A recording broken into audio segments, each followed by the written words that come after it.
Greetings, urban farmers, gardeners, and healthy food visionaries. Farmer Greg here, and welcome to the 436th episode of the Urban Farm Podcast, where every day we work together to educate and inspire you to become part of your food revolution. Hey everyone, this is Janice, the Urban Farm Podcast Manager, and I want to say thank you for listening and tell you that with our improved podcasts and newsletters, we are reaching more listeners every day. With all this growth, we've added to our team, and this means we can't operate from our pocket change anymore. We want to thank Lacrosse Boots for becoming a sponsor, helping us make this episode possible, and sustaining our podcast mission. Please consider supporting them when you get your next pair of farm boots. At Lacrosse Boots, we salute the land, the rolling acres you've come to know like the back of your own hands, the fertile soil where your family has grown, and your everyday moments have blossomed into everlasting memories. For this land is your land, your bedrock, your private parcel of earth that keeps you firmly grounded to what truly matters most. Lacrosse Boots, done right since 1897. Visit us at lacrossefootwear.com to find a dealer near you. Today on our podcast, we have someone who helps others understand how to plan their environments to work with nature. We're talking with Peter Bain about the world of permaculture. Peter has served the Permaculture Institute of North America, or PINA, as a director, board secretary, president, chair of the Diploma Program Committee, application reviewer, and field advisor. In October 2018, he stepped off the board to take a part-time staff position as coordinator for the board. He holds diplomas in site design from PINA, in media and communications, and in education from Permaculture Institute USA, and from the Permaculture Academy of Britain. A founder, officer, site planner, and one-time resident of Earth Haven Eco Village in western North Carolina, Peter has consulted for universities, intentional communities, religious orders, businesses, farmers, and residential landowners in much of the U.S. and Canada. He is an experienced builder of off-grid and solar energy systems and has implemented water catchment, cisterns, ponds, and waste treatment systems at a wide range of scales. Welcome to the show today, Peter. Are you ready to rock permaculture? Let's do it, Greg. Excellent. So I shared a bit about you. Can you fill in the blanks for us and share more about the path you took to get where you're at today? Oh, gosh. Well, it's been a long journey now in permaculture. I started in the late 80s. Really ran across the word not too many years after Mollison and Holmgren released their first book in 1977. I think it was 82. Somebody waved a copy of Permaculture 1 in front of my face, and it was like, huh, what's that? It took me another 7 years before I got serious about it. And I took train when I lived out in the Hawaiian Islands. Got through the PDC and thought, wow, this is fantastic stuff. You know, it began to answer all the questions that I'd been formulating in my first years of adulthood, and got on to trying to turn it into a livelihood and a career. So that's what I've done the last 30 years, roughly. It's taken me to many different parts of the United States and several parts of the world, far and wide, going to permaculture conferences. I've had the pleasure of working with a couple of thousand students at this point in classes, workshops, short courses, and, 100, 200 clients that I've consulted with, trying to design homes and properties, as the bio gave some hint about. And along the way, I've tried to steer my efforts to where they would also accomplish other larger purposes, like my involvement with Earth Haven Eco Village was the idea of testing larger scale systems for settlement, which is much of what permaculture is about. We're looking at how people build and how they farm and how that has disrupted nature and caused lots of damage and distress for people, and we know there are better ways, and permaculture people are amongst the many in the world trying to figure them out. So I wanted to get my hand in some of that sort of work, and I have. I've been able to. I think after doing intentional community for a decade in North Carolina, it looked to me that the last part of my life needed to be more oriented to the mainstream. So we moved back to the Midwest. I'm a native Midwesterner, grew up in Illinois. My partner grew up in Michigan. We moved to Indiana, and we spent a decade in the university town of Bloomington, where we taught at the university and where we had students and interns and created a mini farm and wrote a book about it, got into some interesting quarrels over that. Maybe we'll talk about that more later. Okay. And what? Then we're now in a different phase, living up on 10 acres in West Michigan. Not quite the tundra, but definitely snow-covered right now. And trying to figure out how to farm here and what else I can usefully do for the permaculture movement now that I've seen an awful lot of it. Wow, no kidding. So one of the things that I always like to ask longtime permaculturists is to define permaculture. Well, the Chinese have an elegant forward description, forever balanced natural method. Oh. But that's ideographic, you know. It would be like pictograms. I say to people that it's a way to shape our environment based on the principles of nature and what we learn from nature, and to make human systems, settlements, and the way we do our cultivation and our business and our living harmonious with the natural world so that we can enhance it and enrich it. Then I tell my students that, you know, they have a job description, that if you're really going to do permaculture, to follow the ethics, which is because it's an ethical system, you need to plant forests, build soil, store water, and save seed. And if you do those things, then you're doing permaculture work. Wow. So for me, when permaculture showed up, it was about 1991, and to this day, I still don't have any idea how this ended up in my mailbox. This was long before the internet and email and that kind of stuff. And I went out to the mailbox today here at the Urban Farm, or the day that the flyer arrived in 1991. I went out to the mailbox and I pulled this flyer out of the mailbox, and I read about this course that somebody was giving. Tim Murphy was one of the teachers. And when I share this story, I still get chills. And I ran in the house and I said, Michelle, I was married at the time. I said, Michelle, I'm going to take this course. Are you in? And she read it and we immediately signed up for it. And for me, the epiphany was, oh my gosh, this is the way I have always thought. There's something to call it. Do you remember what that experience? I could be, exactly. It's the same experience. Yeah. You know, virtually verbatim, I could be saying those things, or did say those things in 1990. I was like, for me, the experience was, I was wandering around the big island of Hawaii, stopped at the natural food store in Na'alehu, which is the southernmost town in the 50 states, saw a flyer on the bulletin board, clipped off the little thing with the phone number on it, said something about permaculture books, stuck it in my wallet, and didn't think anything else about it.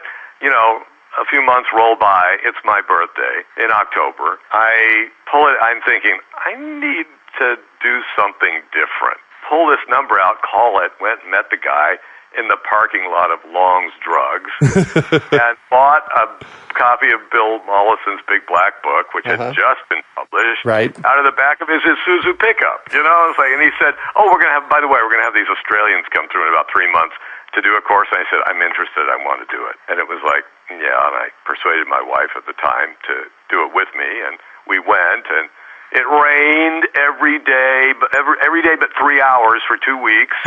We were up on the slopes of Mauna Loa in Wood Valley at a Tibetan Buddhist temple, and, you know, it didn't matter. Like, cars and washing machines are washing out of the valley, and we're, like, in some altered state, 28 of us, learning about, you know, natural systems adapted to human purposes, and I'm like, whoa, this is in fact fantastic. It's answering all the unanswered questions. Yeah. It's starting to put it in a system. It's given it a name and language and stories. It's compelling. And I said, I got to give this gift back. This is too great. So that's what got me into teaching. Wow. And I got to do more of this. More people need this experience. This is the best thing since sliced bread. Yeah. Wow. So some people came from Australia to teach it. Who was it? Yeah, Max Lindiger and Lee Harrison. Wow. Lee's actually a New Zealander. She was a science teacher and a really good one. Moved to Australia, became a cattle rancher, met Bill Mollison. The two of them were in Bill Mollison's first course in Australia, and then they went on to teach, as he encouraged his students to do. Yeah. And they became a very formidable team, and they did a lot of international work. Max went on to become one of the 3 secretaries for the Global Eco-Village Network. He was in charge of Australia and Oceania and Asia for a while until they branched further and got more people in. I had the pleasure of studying with Max an Eco-Village course in Santa Fe, New Mexico, I'm going to say 20 years ago. Yep. He did probably similar similar timing. He did one at the farm in Tennessee, which I also attended. Yeah. Really talk about, take your breath away. Right. Oh, yeah. That was wild. That one lifted the lid off. I still see him standing in the classroom, waving his arms, explaining how you clear your mind of the clutter of a landscape. You just sweep it all away. And Albert Bates runs in the hall and says, "Quick, everybody outside, get in the pickups. The tractor barn is on fire." So 50 of us went out and fought a wildfire. Just at that moment, it's okay, this is how you clear a landscape away, and then whoosh. Yeah. And anyway, it's been a source of great delight and no small amount of excitement. Oh, yeah, no kidding. To permaculture. So, and you've done a lot for the permaculture movement. You may be a little bit modest about this, but I want to talk about some of that. Let's talk about your magazine. Yeah, just about the time I got wind of this course that I took in 1990, I got word about Permaculture Activist, which was being published by Guy Baldwin out of California, out of the Central Valley at that point. And I got some back issues, and I read the issue that he had just published then at the end of 1989. And it said, I've done this for 2 years on my own, and, it's worthwhile, but I really want to be a garlic farmer, and I'm looking for someone to take over the magazine. And I had one of those moments when you just and I closed it, and I put it down, and I said, that zing went through. And then I went to the course a month later, and after, we're closing the course out, and people are saying, well, where do you go from here? What are you going to do? And I told that story, and they said, oh, you're the one. You have to go. You have to go to Dave. You have to meet Guy, take over the magazine. It's clear that's your job. And I'm like, oh, geez. So I did, and I then ran it for 25 years. So we put out, I don't know how many, 50, 70 some issues, 73, 75, something like that. And then I passed it on to John Wages, who's changed the name, but not really this format, same purpose. Yeah, exactly. So that was a great ticket to ride. I went to several international convergences. I met lots and lots of people all over North America and the world who were doing interesting, fascinating things. And I got to learn about research, write, publish, review, all kinds of stuff. So that was my education. And turned out to be kind of an okay little career, Yeah. Well, and one that was pretty impactful. Thank you for that. Before the internet, there were little magazines. Yeah. Right? So that's what we did. Yeah, excellent. Still there, Yep. Still can pick them up and read them. Yeah, exactly. And I have a bunch of those in my back files that I've read through before. So PINA, Permaculture Institute of North America. I know our late friend Toby Hemingway was involved with it when he was running around the planet. Tell us a little bit about PINA and what's the purpose of it? Well, there's just a little bit of an irony here. PINA, Permaculture Institute of North America, was an organization founded actually out in the maritime Northwest in Seattle back in the 80s, and it launched Permaculture Activist as its newsletter. Oh, wow. 5 years on, it closed its doors. The then editor, Guy Baldwin, picked it up, carried the magazine forward, and then turned it over to me. And now, full circle, I've sort of retired from the magazine, which continues, but I've come to PINA. Now, this is a new organization with an old name. We picked the name up, but we refounded it in Oregon in 2012. And the purpose of PINA is everything in permaculture comes around in a spiral, right. We're doing the same kinds of things, but we're at, I hope, a higher level. And we're trying now to make permaculture more impactful on the mainstream of society. And the way we hope to do that, and what PINA's sort of running engine is to help people who are working in permaculture and who want to do more of it, make it more of a livelihood, to become more effective as professionals and demonstrate excellence and capacity, and to use those skills then and apply them to the urgent problems of our time, which are land repair and climate mitigation and social justice. Those have always been main objectives in permaculture. They're really why we do what we do. But the timing now the historical moment is upon us. In some ways, the time we're in now and the next decade are the time that permaculture was invented for. Yep. There are now, by my reasonable estimate, 50,000 graduates of the permaculture course, permaculture design course, in North America. Wow. Which means that, just personally and privately, we have an economy of $2 billion. We have the equivalent of a city the size of Shakespeare's London or the Florence of the Quattrocento. That is culturally significant, but it's disconnected. Yeah. So Pina's purpose is to connect up as much of that city of graduates, as much of that community of ethical concern for the humanity and nature together, to connect the parts of it with itself so that it becomes more powerful, more impactful, and able to do the work that is really on us all right now, to take leadership in doing climate repair and land repair and community repair, or regeneration, as I sometimes like to say. Yeah. So for now, what we're doing, we're issuing diplomas. We're running a diploma program, so people who have had the PDC, the Permaculture Design course, can do the other bookend of the permaculture education system that Mollison always promised, but wasn't ultimately able to deliver effectively. We have field advisors, we have regional affiliates, hubs around the continent. Some places we're still working on setting them up that can administer this.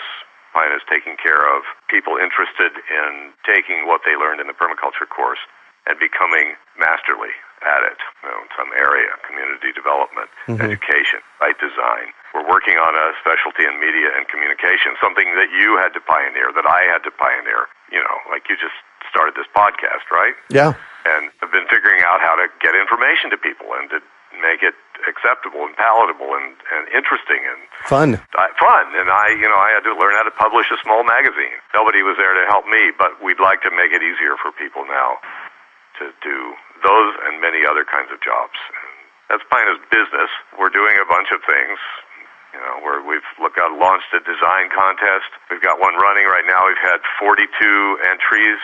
Wow. We're offering a $5,000 prize. It'll be awarded April 1st. We've got, we're sorting through the entries right now and going to put up the 5 best, or the ones we think are the best and most representative, and let the membership vote on it. So if your listeners are graduates of the permaculture course, they're eligible to join Pina and have a look and make a vote and find out what we can do for them.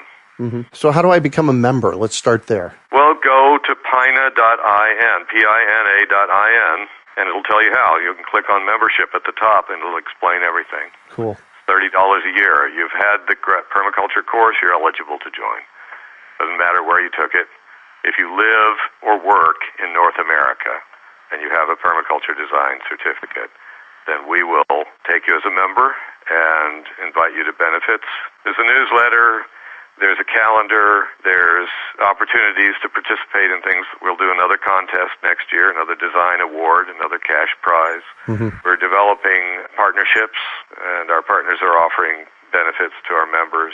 But really, we're looking to put people to work. Our larger aim is to put permaculture graduates to work, to create more right livelihoods doing permaculture regeneration work. So I think people should look at what's going on in the world and consider voting with their dollars and their attention. Pine is a good project. Yeah, amen to that.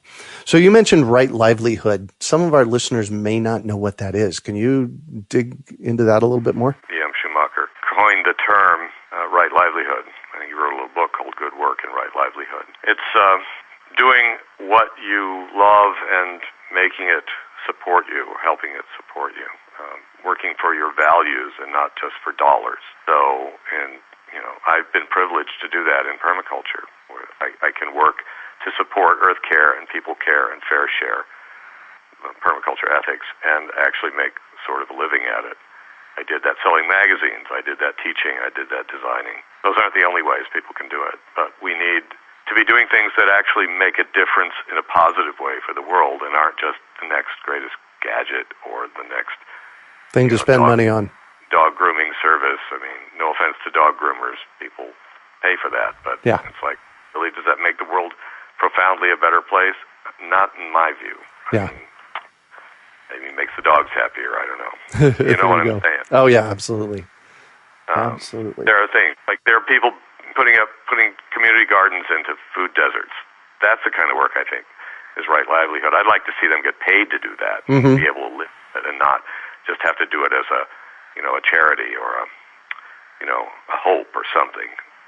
We need a lot of work like that. We need to change our farming. We need to change the way we build. Permaculture has been saying this for a long time. It's still true. We just haven't accomplished. We haven't got all the world fixed. There's more people now, and there's more problems, and we've got to lift our game a bit.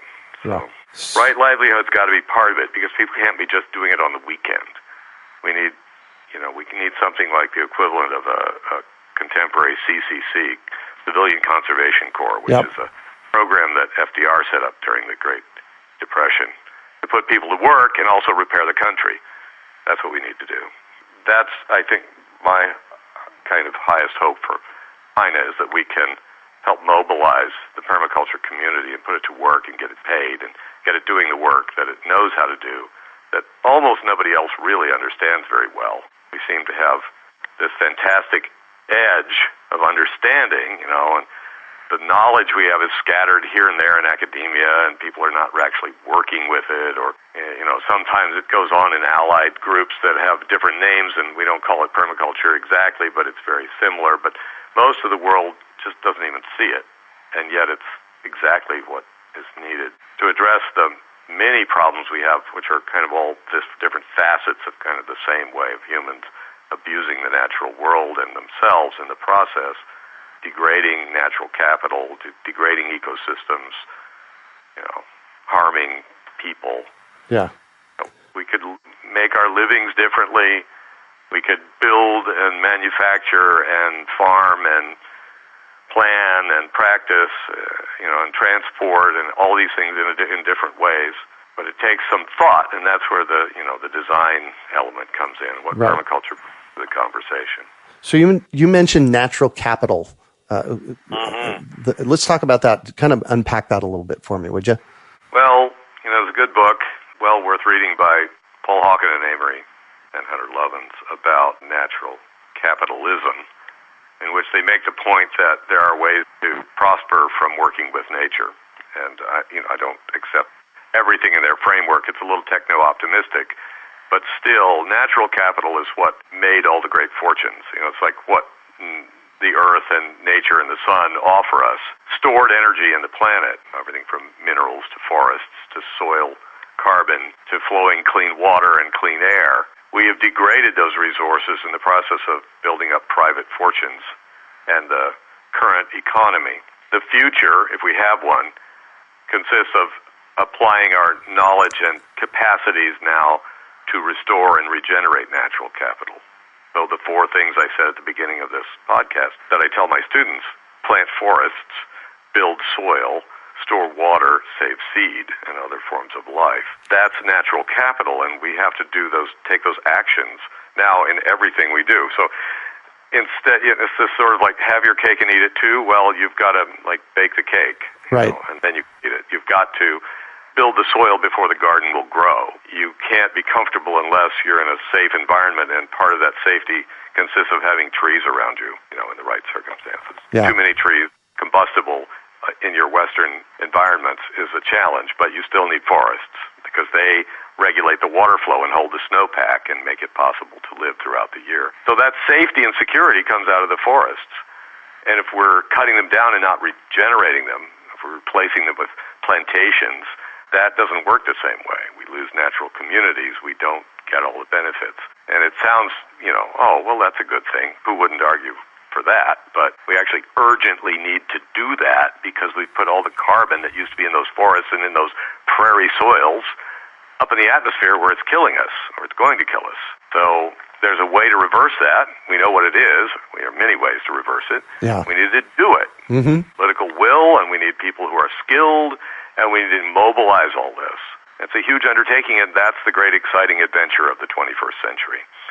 And I think that's the great exciting adventure of permaculture too, because it in many ways it's one of the big solutions to our dilemma. Yes, I don't really care what we call it. I happen to be invested a little in this name, but if you want to call it, regenerating natural capital or the triple bottom line, or you pick your term or your brand, it doesn't matter. It only matters that we do it. That work is regenerating the earth and humanity, and that means changing values. It means we all have to do some inspection and some reflection. And are we doing the right, the highest thing that our life is for? What are you here on planet Earth for? Are you taking up oxygen? Do we need you? Are you doing something? Are you giving back? Those are my questions to my students, people I meet. I hope I am. I hope all of us can be. And I know it's not the easiest thing. If you're starving, you got to have food first. But once you're fed and housed, and most people in the United States are okay. They might be on a financial edge, but they're fed and housed. Mm-hmm. What are you doing with your time? What are you doing with your life? What are you doing with your intention to make the world a better place? Nice. So I want to dig into PINA a little bit more, but let's step back from it and talk about a PDC. Can you give us a 1-minute description of what a PDC is so that people that haven't taken one can see their way into this wonderful valley, we'll call it? Yes. The PDC, the Permaculture Design Course, is taught over 12 days, 14 days, 2 weeks. Sometimes it's done on weekends. It's a beginning module for what is seen as an apprenticeship to the natural world and holistic thinking.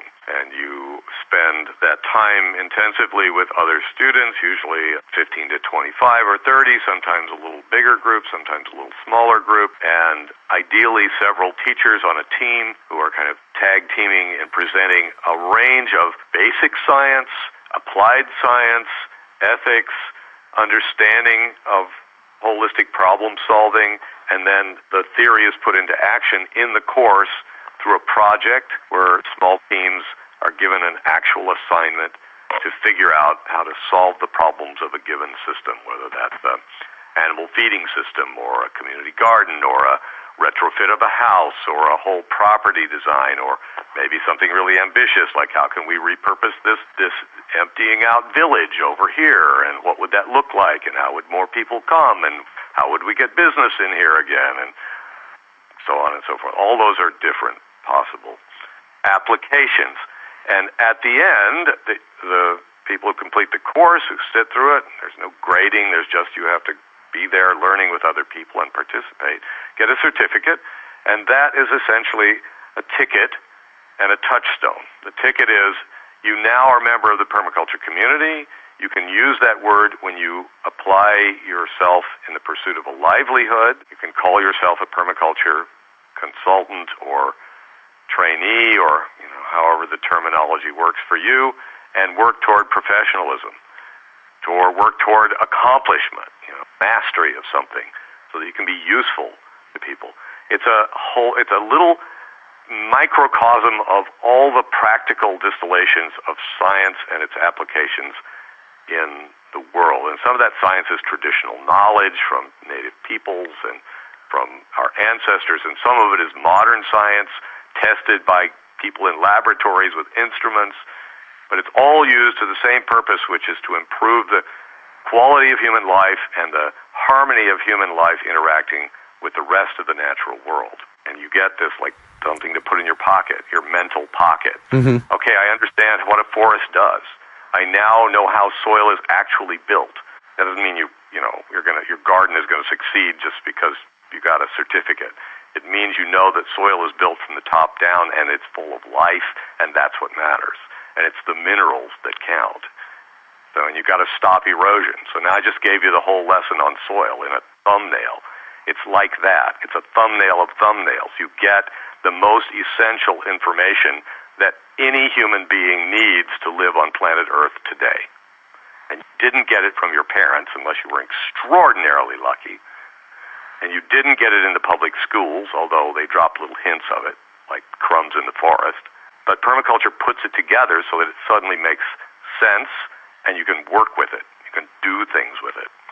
And then coming out of the course, then it's a ticket to go and continue your own self-education, self-improvement, to work with others to get on track. For me, that was one of the big key pieces when I did my permaculture design course back in 91, that it set me on this track of lifelong learning because I was so engaged with this new possibility that I had seen. Yeah. And it's a grassroots education movement. It's like teach one.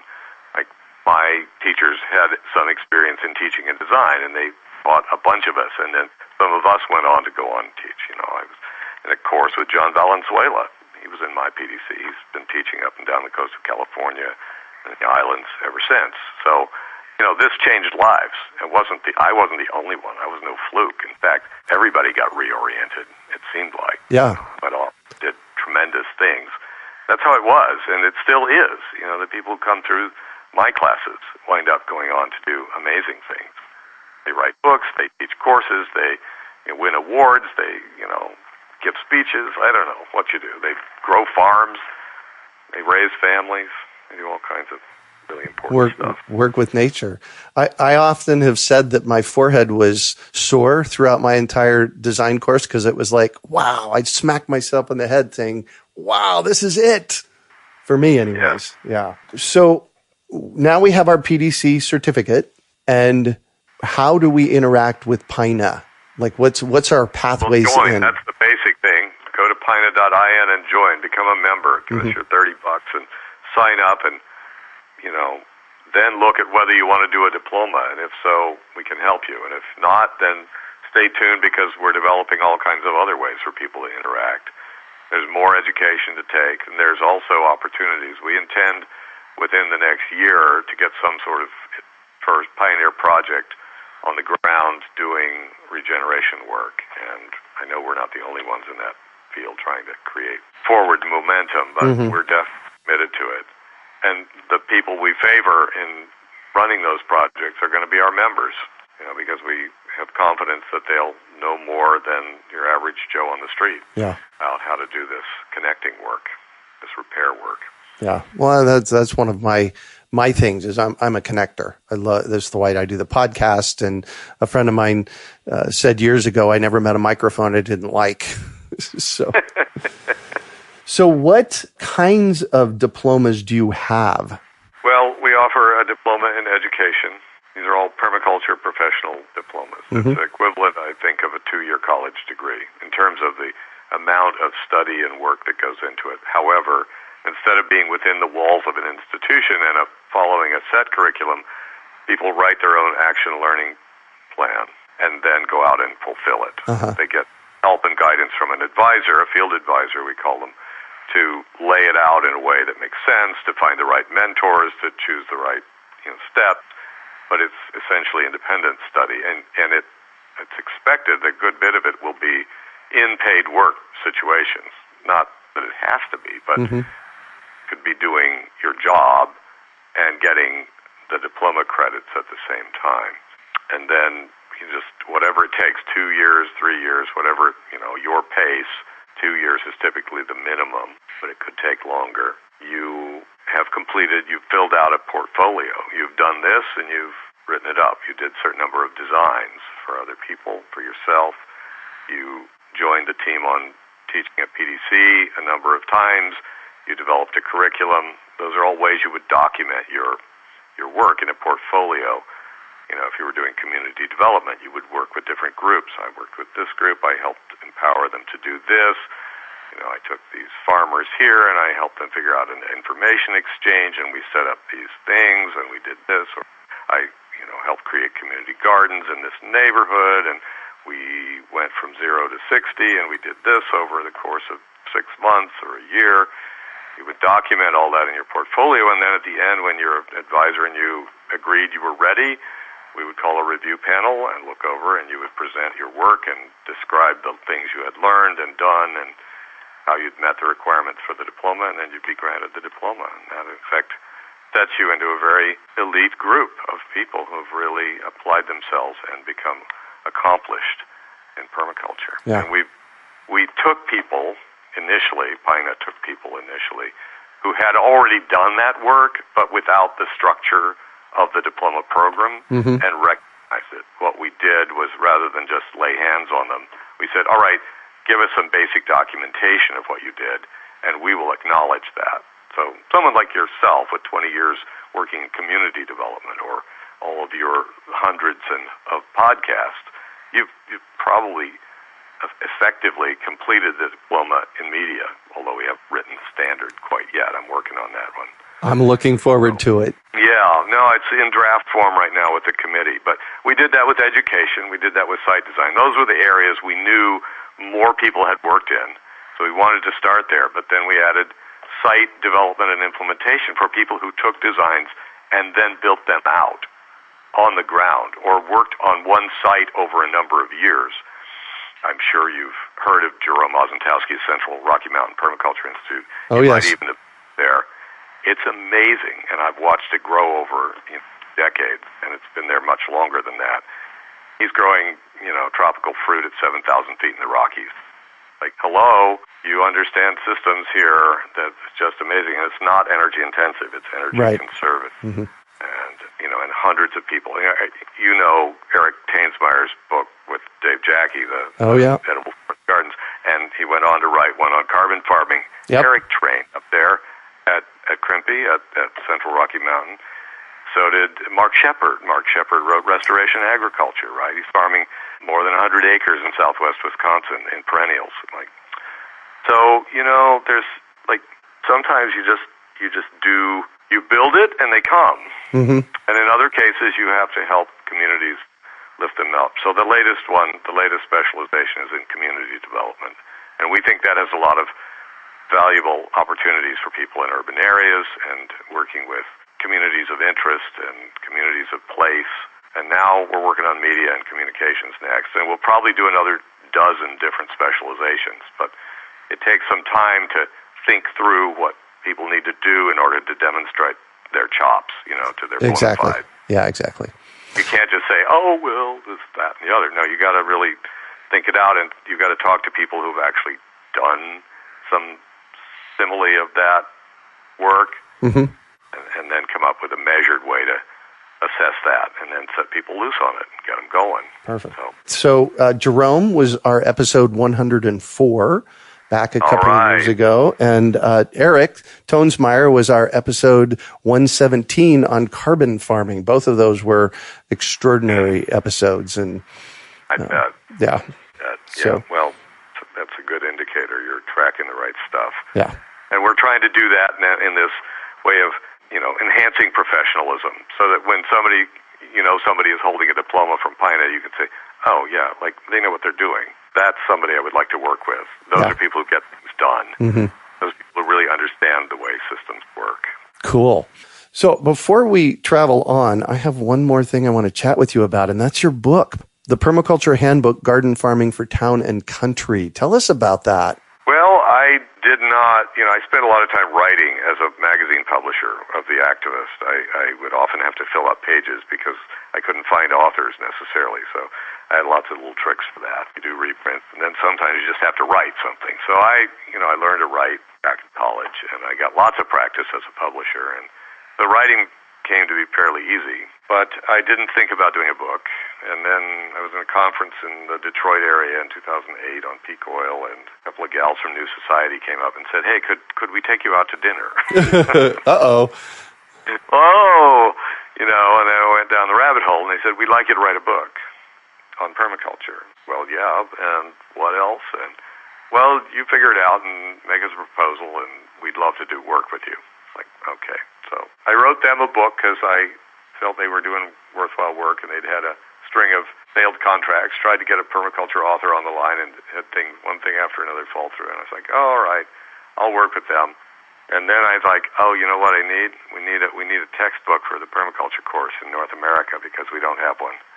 We've got all this stuff from Australia, and we've got all this stuff from England, and none of it's quite perfect for us. And so I'm going to write that book. And then I was like, where do I go with this? What is the mainstream center line? It's like suburban homeowners with useless lawns. Right. And dressed pocketbooks and schedules. Okay, so that's what the book is really trying to write and convey. Here's permaculture in an American idiom. Here's what it looks like in your backyard, in your neighborhood. Here's how to think about it systematically. And so I wrote a history of sustainable agriculture, regeneration, holistic systems, what's the hopscotch to get you through how we got here to the 2010s. What was the recent history of this in the 20th and 21st century? Why should you consider doing this? I wrote it. The second chapter is, who am I to farm? Who am I to farm? Yeah. 1 in 300 Americans is a full-time farmer. Well, it's never been like that in any other society in history, and that's an anomaly, and it's going to change. And the 53 million new farmers that Richard Heinberg says we need are you, and you, and you, and you. And here's how you need to get into it. And you don't have to do it all at once, and you don't have to, quit your day job, but this is a guide, a pathway to get there, and how to cut down your cost of living and have more satisfaction and be more useful and productive and engage your neighbors and turn your landscape into an edible paradise at the same time. So I wrote, because I'm a fan of Christopher Alexander and his work on pattern language, I wrote a pattern language for the small suburban farm, what it would look like and how it would fit in with its environment and what you need, or the organs and elements of that kind of a system. Mm-hmm. A root cellar, and you need a pantry, and you need some animal housing, and you need hedgerows. You need to crop in the alley, so you do alley cropping, that's in parentheses. Yep. Grow your fruit with your neighbors. You need to sort out neighbors and strangers. You need a fruit stand out front and a sign, and you need an inventory, a resource inventory, and you have to work with salvaged materials, and you need to put poultry and tractors and run them around your landscape so they'll improve your soil. Mm-hmm. All those kinds of things, which is a little like home economics, Yep. If I called it home economics, people would have said ho-hum. Right. But I'm calling it garden farming, and it's really kind of the same thing. Because you need your home system to be productive. Right. For you and for the world. And it's possible to do, and it's actually a lot of fun. Nice. So I'm going to shift on you, and I'd like for you to talk about a time you failed, how you overcame that failure, and what you might have learned from it. All right. Well, I would say my most recent large failure was I think I failed to transform the political and legal infrastructure of Monroe County, Indiana. I wanted it to live up to its claims to be friendly and supportive of small farms and sustainable agriculture. So I created one, and that apparently offended enough people that they worked really hard to shut me down. So that was a failure because I wasn't able to change the regulatory environment or the legal frameworks. I made lots of friends and allies. I changed practice. We went from a neighborhood of 54 households that had one orchard and no other evidence of agriculture. Mind you, it was zoned for housing and farming. And you still got a fight out of them with that zoning. I still got a fight out of them. And by the time we were done, though, not only had we got front yard rabbits and chickens in 3 places and 2 new beekeepers and solar panels on 3 more roofs and a farm guy who actually got cattle and ran them on his 6-7 acres in the neighborhood. But we had shown hundreds of people what we were doing, given tours and brought them through the property and trained a dozen apprentices who lived in or lived out and worked with us daily, and also 300 students at the university got credit for learning permaculture. But it turns out that not everybody thought that was charming and lovely to have peaches and cauliflowers in your front yard. They thought it was ugly and a threat to property values. And so we found a local wealthy terrorist, one who wanted to stalk us and wanted to run us to ground and turn us over to the authorities on any pretext he could figure out.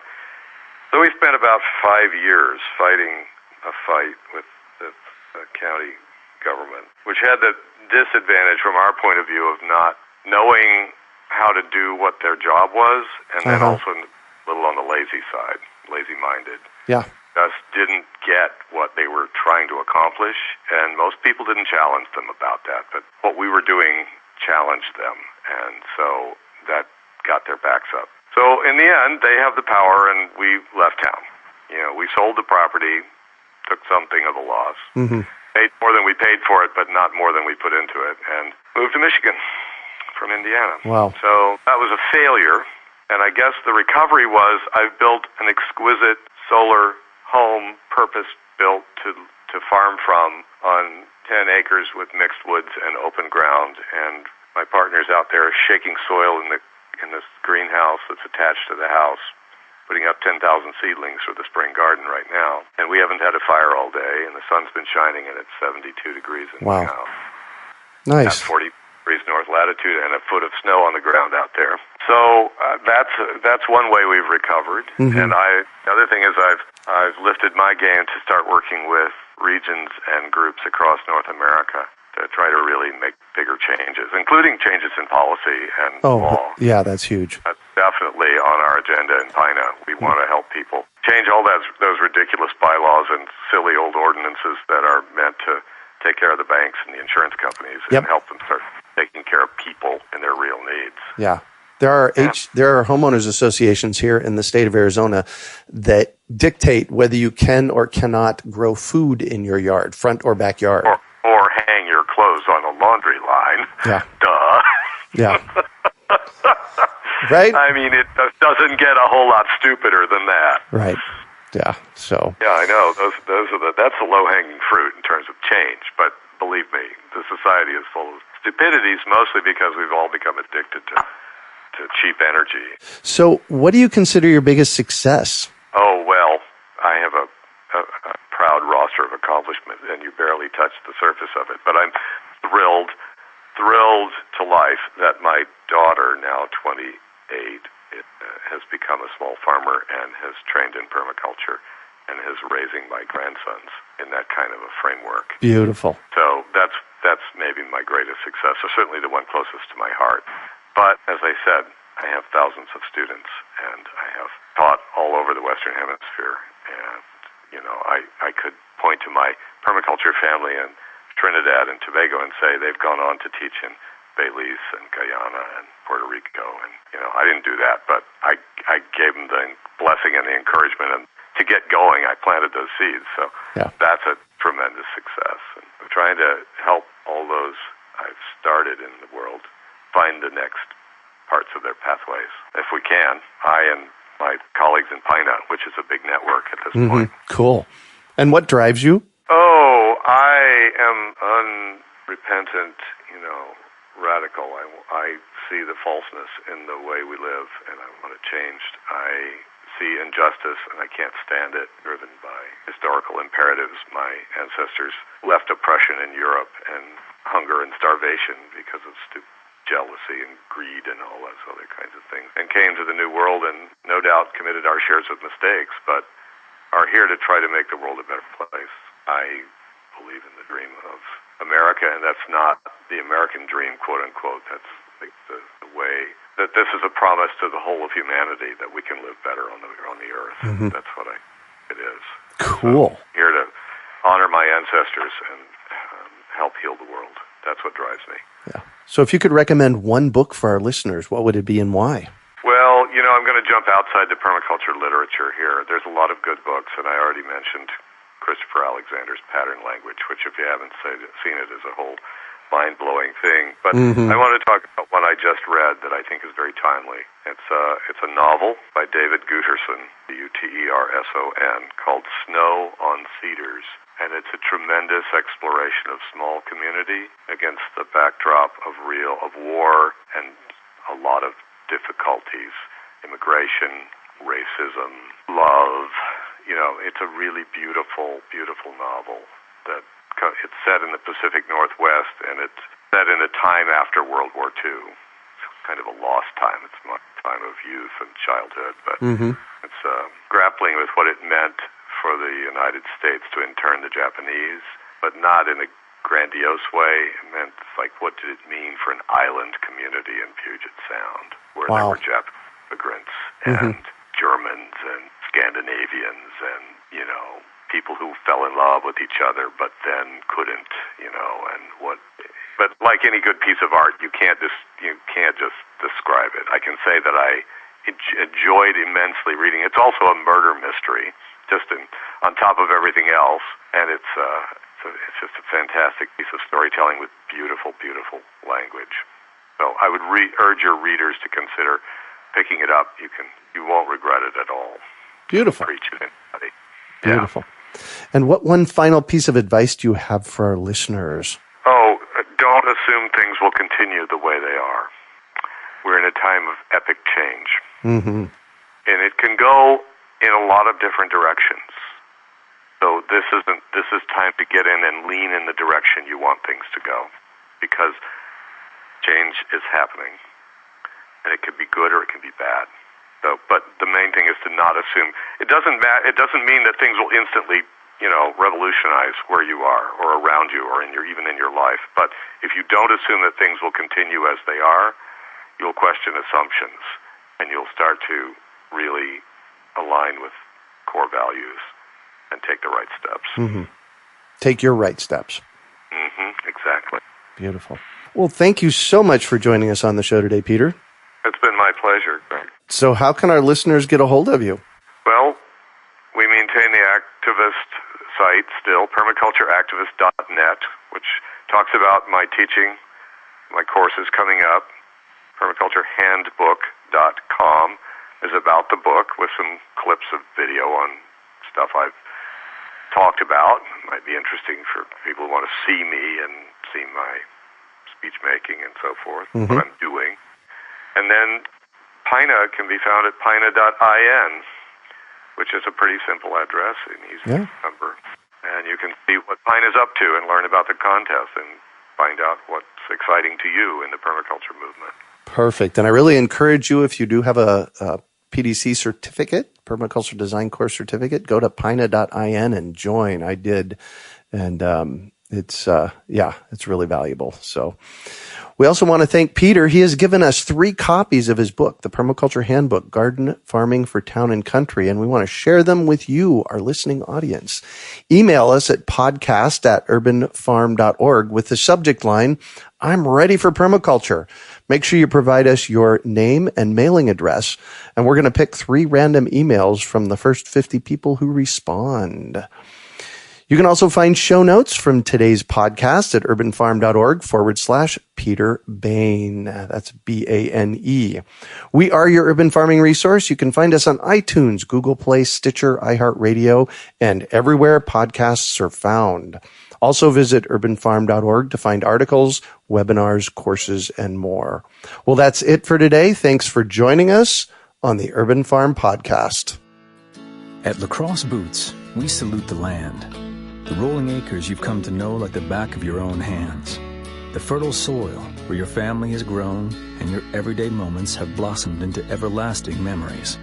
For this land is your land, your bedrock, your private parcel of earth that keeps you firmly grounded to what truly matters most. For it is the land of bonfires that torch a night sky, the land of dirt-flinging afternoons that wash away everything but the here and the now. The land where you plant seeds of strength and promise, of faith and togetherness. And so, with rubber on foot and pride in soul, you work the land, you play the land, proudly honoring the timeless agreement that by always nurturing the land, it will forever return the favor. Lacrosse Boots, done right since 1897. Visit us at lacrossefootwear.com to find a dealer near you.